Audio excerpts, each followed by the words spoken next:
I know you've heard a lot over the past few days about how religious freedom is threatened and how we can strengthen it. Tonight, I want to say a few words about how America's respect for freedom of religion informs our foreign policy. It is an overlooked weapon in our modern arsenal of democracy. It is both a good in its own right and a means to protect peace and security. There are places where governments deny their people the right to choose their faith or the right to have a faith at all. To my great fortune, my parents legally immigrated to America, and here we not only protect our inalienable right to know God's grace, we also know that true grace cannot be imposed by government. It must be embraced freely from within. There is a remarkable overlap between the countries that deny religious freedom and the countries that threaten peace and security.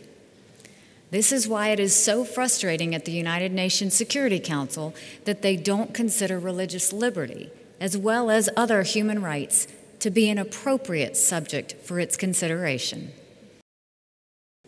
The thinking was that peace and security were the Security Council's business, and that human rights should be left to the other UN agencies.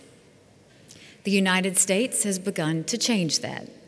Since we came to the UN, we have fought to give human rights the prominence it deserves in the international arena, and that means putting human rights on the Security Council agenda. It's unfortunate that the Human Rights Council, the UN organization that's supposed to consider human rights, is politically corrupt and morally bankrupt. It does more to injure the cause of human rights than to help it, which is why the United States announced its withdrawal from the Council last month. Denial of religious freedom is the ultimate authoritarianism. Limiting or denying religious freedom is a key way for governments to exert control over their people.